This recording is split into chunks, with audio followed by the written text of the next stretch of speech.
Generally, guys, remember please, all skin of extremities except palmar and plantar skin is movable.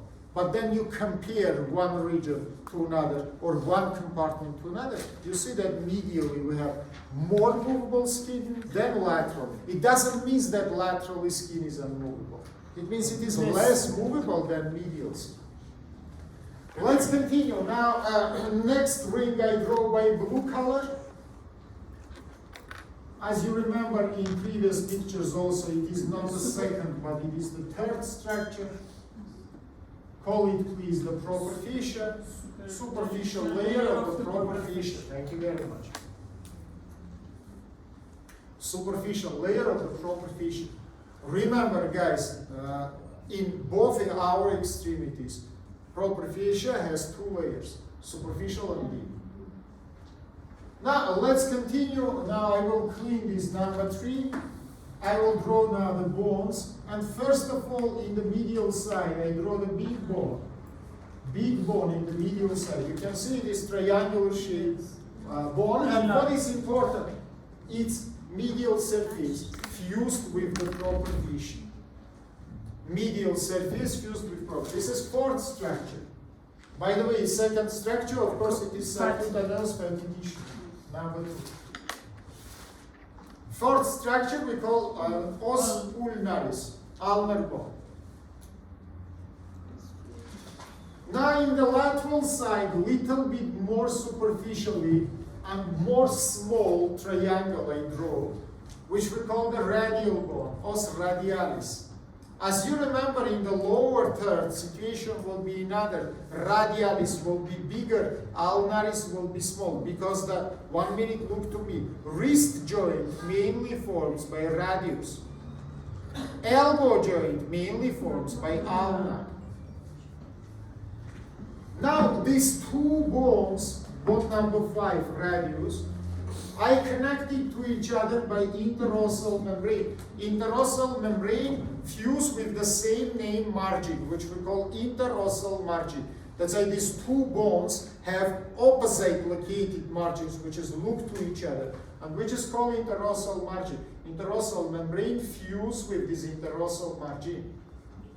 This is structure number 6 in our picture. We call it interossal membrane. Membrana interossea.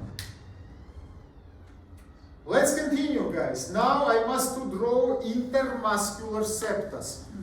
What is important here? Intermuscular septa in the region with more than one bone contain single layer.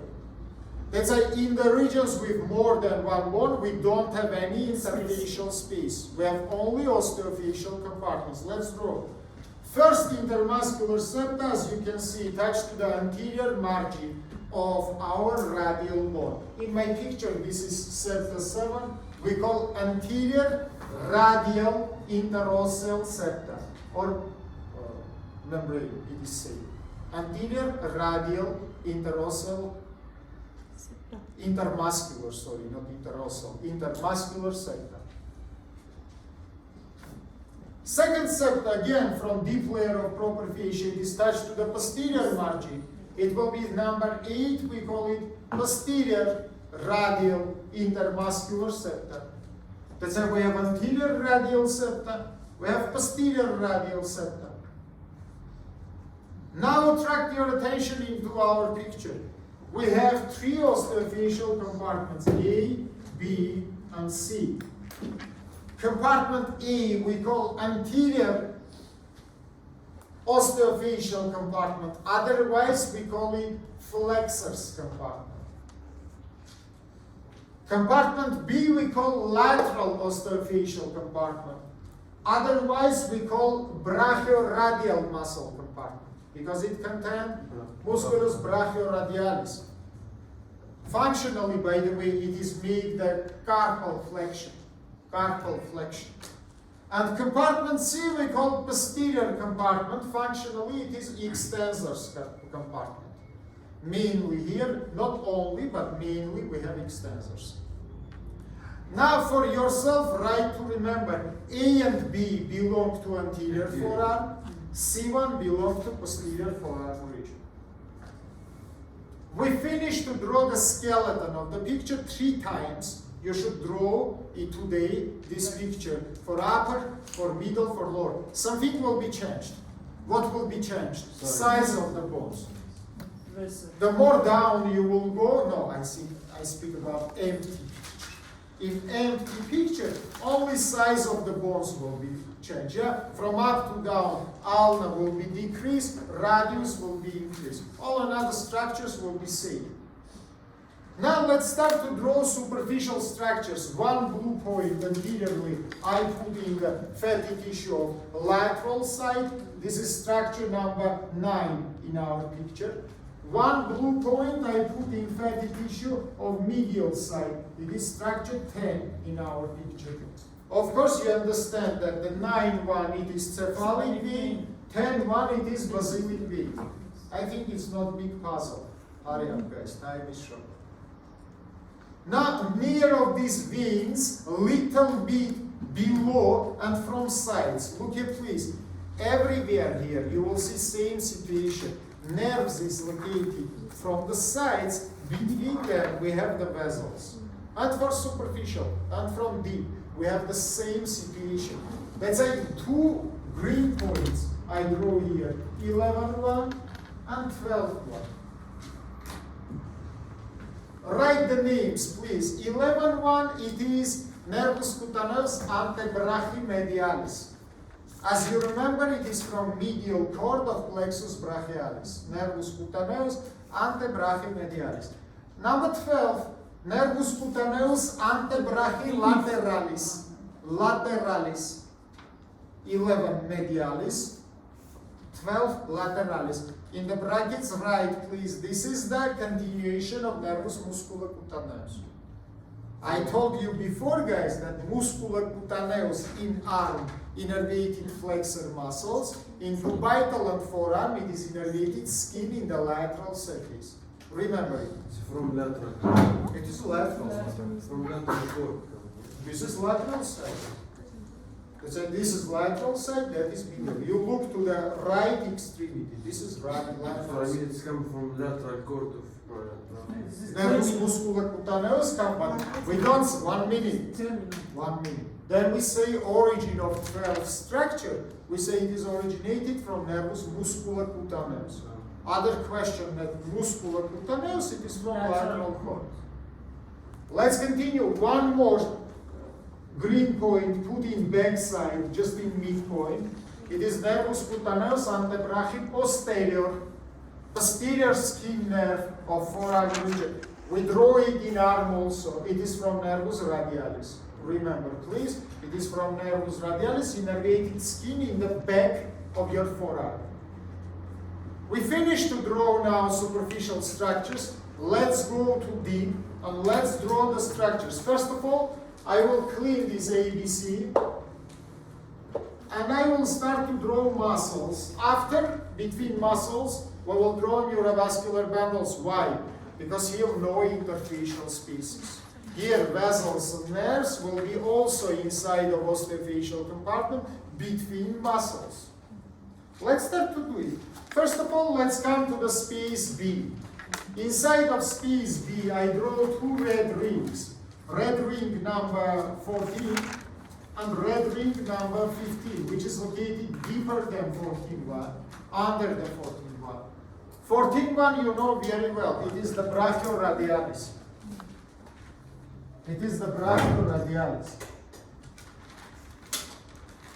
About brachioradialis, guys, you know it is originated from lower third of arm region, then it passed from cubital region, and it is come to the forearm, and you will see it forever in all 3 pictures, which we will draw today. 15-1, it is little bit more unique. This is musculus supinator. Supinator muscle. Why it is unique? Because it changed its position.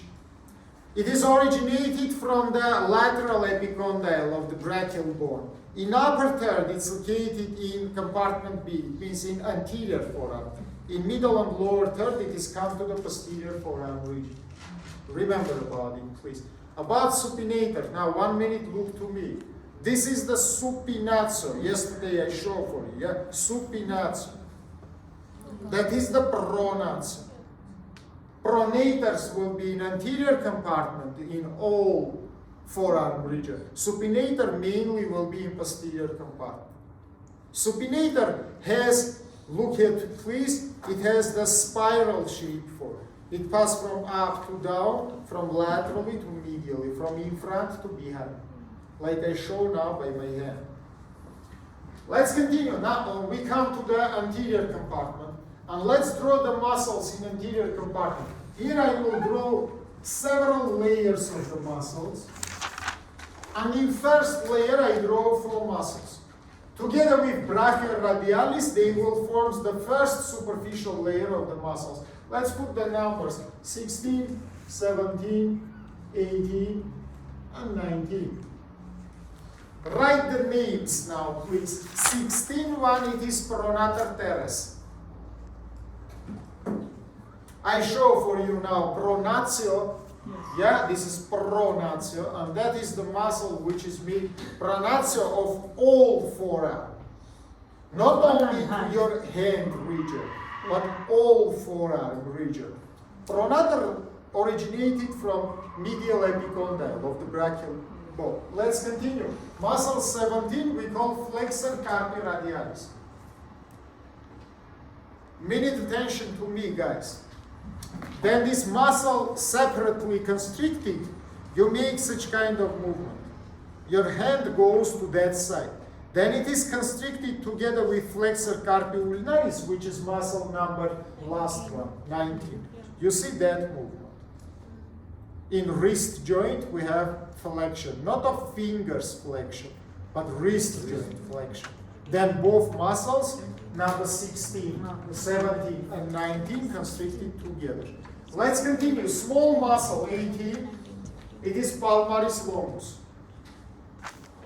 Musculus palmaris longus, yesterday in my practical class, I show for you palmar aponeuros. And as you remember, that is the muscle which is fused with the proper fascia in the palmar region and involve information of the palmar aponeuros. And finally, 19, I say you, flexor carpi ulnaris. 17, flexor carpi radialis. 19 is flexor carpi ulnaris. Then it is separately constricted. Look here, please. You make that movement. Then it is constricted together with carpi radialis. You make the flexion. Let's continue. Now, layer number 2 contains only 20 muscle, which we call flexor digitorum superficialis, superficial flexor of fingers. Flexor digitorum superficialis, superficial flexor of fingers. Look, guys, constriction of this muscle. 1 minute, look here, please. Make the flexion in the first or proximal phalanx. Because as you remember, it is fused with the proximal phalanx. In the level of proximal phalanx, it is split into 2 legs and fused with the proximal phalanx. Deep flexor tendon pass between these 2 legs and come to the distal phalanx. Remember about it. Let's continue. Under of it, I draw 2 muscles. Number 21, number 22. That's how you can see that in upper third, anterior compartment contains 3 layers of muscles. In the lower third, same compartment will contain 4 layers of muscles. Write the names. 21, which is more lateral, we call flexor pollicis longus. Long flexor of first finger in English. Flexor pollicis longus. 22, flexor digitorum profundus, deep flexor of fingers. Let's say 20, it is flexor digitorum superficialis. 22, it is flexor digitorum profundus. Let's say your fingers, guys, have 2 flexors, long and short. First finger also. Just short flexor of first finger located in tena. You understand me? Let's say all your another fingers have 2 flexors, superficial and deep. First finger also have 2 flexors, long and short. Long in forearm, short in the region of the tena. So generally we can say that all your fingers have two flexors. Now let's come to the posterior compartment. Let's draw first of all posterior compartment muscle, then we will draw vessels and nerves. 10 muscles? Huh? 10 muscles? No. Here will be 9. Why? Because supinator located in the lateral compartment, anteriorly. Let's say you are right, in middle and lower third we will have 10 muscles. But in upper third we will have 9 muscles here. 5 in first layer, 4 in second layer. Let's start to draw. Say 1, 2, 3, 4, and 5. And here, 1, 2, 3, and 4. And put the numberings 23, 24, 25, 26, 27, 28, 29, 30, and 31. Let's say 5 muscles you can see superficially, 4 muscles you can see deep. Again I say you, minute attention. In middle third, this 15 will come to the second layer and will be 5, 5. Write the names 23 and 24. It is extensor carpi radialis longus, 23, and extensor carpi radialis brevis. If flexor carpi radialis is 1, extensor carpi radialis is 2. Let's say 23, it is long extensor carpi radialis, 24, it is short. Extensor carpi radialis longus, extensor carpi radialis brevis. 25, extensor digitorum communis. Extensor digitorum communis. 26, extensor digiti minimi. Extensor of 5th finger. 27, of course, if there are extensor carpi radialis, we have an extensor carpi ulnaris, which is 1. Look, carpi radialis extensors is 2, carpi ulnaris extensor is 1. Let's continue now, come to the deep layer. Muscle 28, abductor pollicis longus. For the thumb. Yes, of course, look to me. That is the movement which it made. Abduction. By the way, short abductor will begin in your tenor. Look, abductors is 2, adductor is 1, and again it's located in tenor region, not in the forearm. Let's continue. 29 and 30, it is 2 extensors of first finger. 29, it is long, 30, it is short. Musculus extensor pollicis longus, musculus extensor pollicis brevis in the Latin. Long and short extensors. And finally, the 31 muscle we call musculus extensor digiti indici, extensor of second finger. Musculus extensor digiti indici. All muscles now is shown in our picture. Let's say you can see, guys, anterior and posterior compartment muscle. What is my next work now? Between these muscles, we will draw neurovascular bundles. Let's start to do it. Neurovascular bundles, guys, I will draw by black color. I will put the black points. Let's say, look to me. First big black point. Black point 1, first black. I put between 14 and 16. Open the brackets and write, please, this point 1, mention 2 structures. Structure number 1, it is the radial neurovascular bundle of forearm region. Radial neurovascular bundle of forearm region. But in the same time, it is also radial groove. Because this neurovascular bundle located in the same name groove. Now minute attention to picture. Which conclusion I can make? In upper third, radial groove located between 14 and 16. It is brachioradialis and pronator teres. As you remember, in middle lower third, situation will be another. It will be between 14 and 17. I will draw little after. Open the brackets and write, please, which elements we have in this neurovascular bundle. Radial artery. Thank you very much. Very good. Superficial branch of radial nerve. That's why we have superficial branch of radial nerve and radial artery. By the way, nerve has more lateral position. Again, you remember yesterday, from sides we have nerves, between nerves we have arteries. Same we see in the subcutaneous fatty tissue. That's a syncope of elements. So remember, please, nerve is located laterally, artery is located more medially. How we projected this artery? Minute attention, look to me.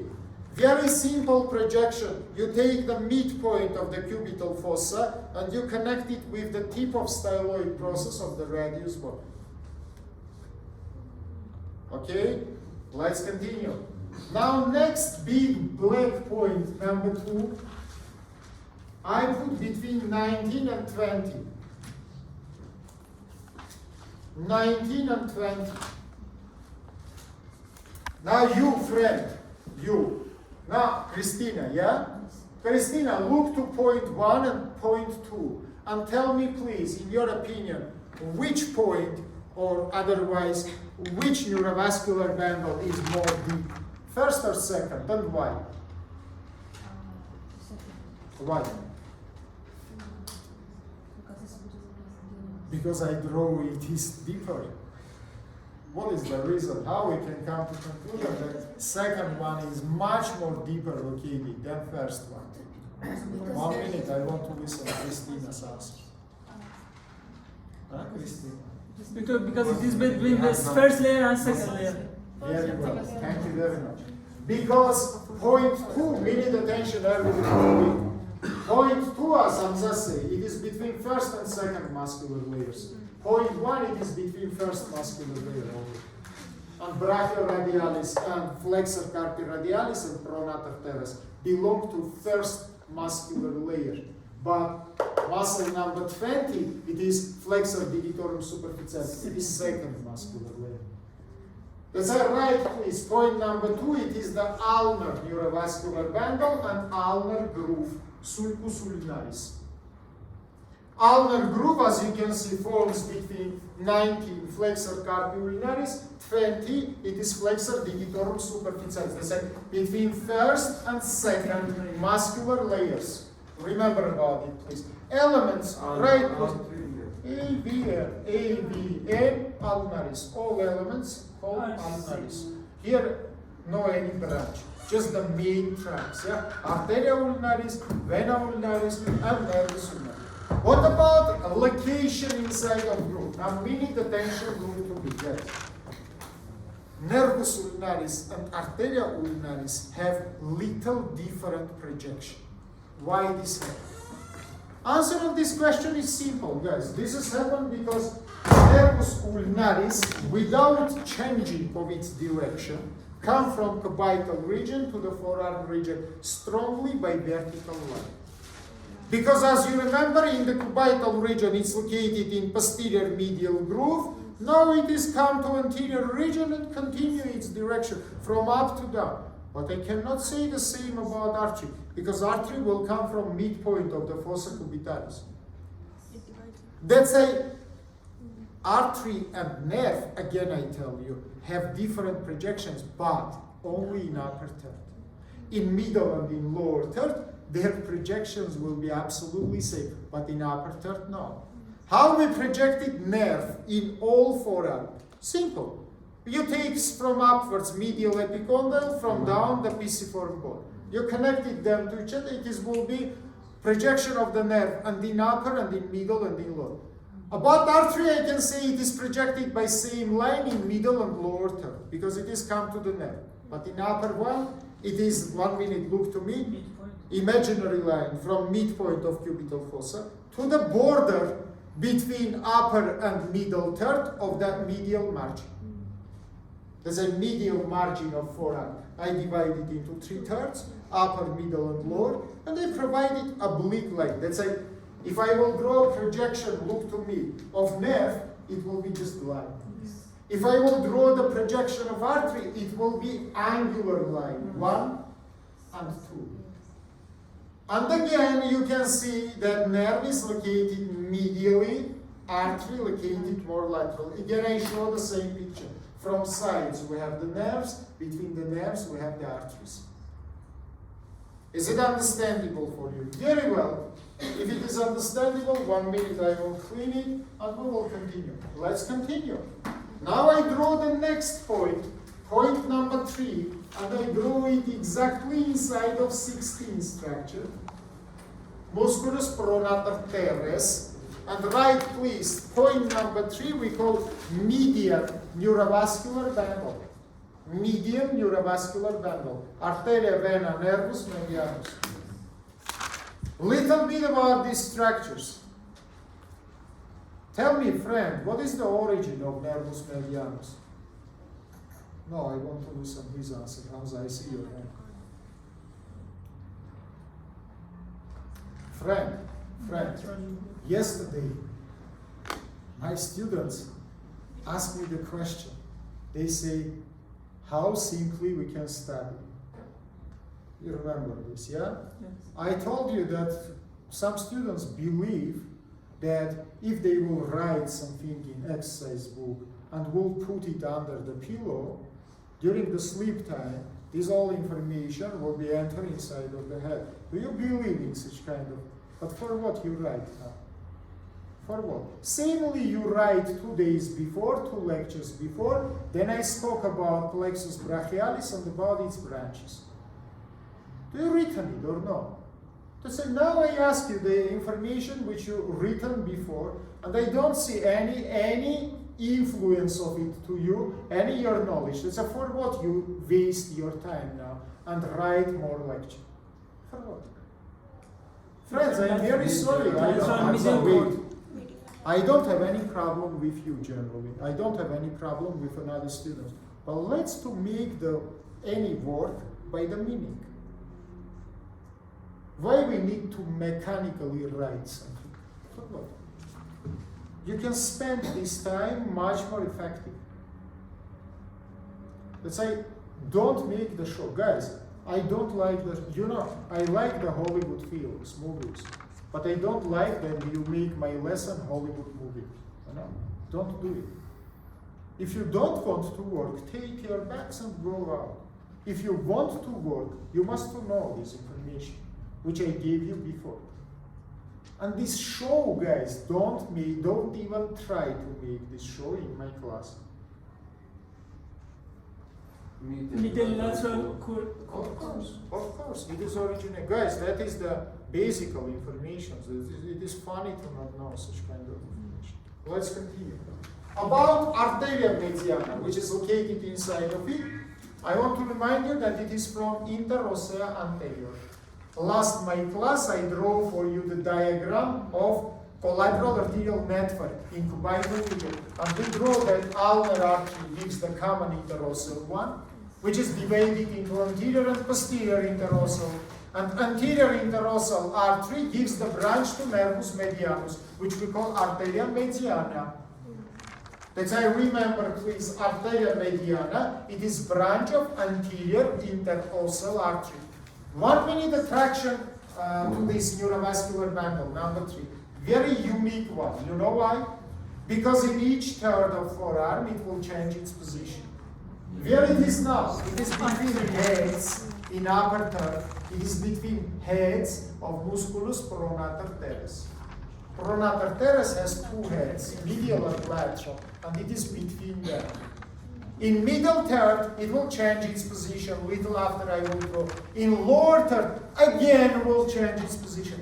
But what I can say about it, approximately in all forearm region in my picture, it is not so much good visible because it is not so good painted. But generally, it is passed strongly by midline of your forearm. It is passed strongly by midline of your forearm. How we projected this nerve? Right, or remember please, upper point, it is 1 centimeter medially to midpoint of cubital fossa. Once again, upper point, it is 1 centimeter medially to midpoint of cubital. Why 1 centimeter medially? Because it's located medially to arteria brachialis. If arteria brachialis projected from midpoint Nervus medianus, which is little bit more medial, located 1 centimeter medially to this midpoint. Where is the lower point? Symmetrical midpoint between two styloid processes. That's how you measure the distance between two styloid processes, you find strongly the midpoint. Now upper point, I connect it with the lower point. I find the line which is strongly passed by midline of our forearm region. That is nervus medianus. Remember, please, how it is entering inside of your arm, hand, sorry, I think you remember, canalis carpalis. Between ulnar and radial synovial sheaths, it is entering inside of the palmar region, yeah, and then it is innervating the structures, and in palmar and in dorsal surface. Let's continue. Next, black point number 4. I put between 21, 24, just in front of interosseal membrane, not above. Again, I say in the cross section it is above, but in reality it is in front. It's anterior. Right, please. Anterior interosseal neurovascular bundle. Anterior interosseal neurovascular bundle. Hurry up, guys. 3 more pictures we must draw. Today, time is critically short. Elements. Open the brackets right, please. Artery from common interosseal. What about nerve? Anterior.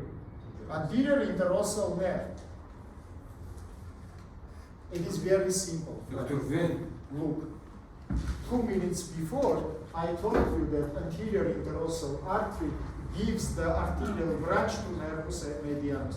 But nervus medianus also will give something to this artery. Let's say nervus medianus give the nervous branch to the artery. We call it nervus interosseus anterior. Arteria interosseus anterior gives arterial branch to nervus medianus. We call it arteria mediana. They change by the branches. That's why remember, please, nervus interosseus anterior, it is the branch of nervus medianus. Projection of this neurovascular bundle. Open the brackets and write, please, the vertical line, which is strongly passed by midline of forearm region, like nervus medianus. But what the difference from nervus medianus? Nervus medianus upper point is not symmetrical. It is 1 centimeter medially to me. This is strongly passed by me. Midpoint of cubital fossa, midpoint of the distance between two styloid processes. Strongly by midline. Let's come to the back side. I put one more black point, number 5. Call it, please, posterior between 25 and 30. Posterior interosseal neurovascular bundle. Elements. Arteria vena interossea posterior, nervus radialis, ramus profundus nervi radialis. Deep branch of the radial nerve. By the way, nerve is located a little bit more laterally than vessels. Nerve is located a little bit more laterally than vessels. Once again, arteria vena interossea posterior, ramus profundus nervi radialis. Listen. Is it understandable for you? 1 minute attention about these elements. Look to me. Everything you know. Posterior interosseal, it is from common interosseal. Deep branch of radialis, it is from nervus radialis. Projection right, please, absolutely same to previous, but the line we draw in the posterior forearm, not in the anterior. Strongly by midline, but in the back, in posterior forearm, not in the anterior one. Now what you will do, write the name of second picture, cross-section of middle nerve, and draw empty picture before I will improve it. No any muscles, no any vessels, no any nerves. Bone, fast, everything, except what I tell you. Don't speak.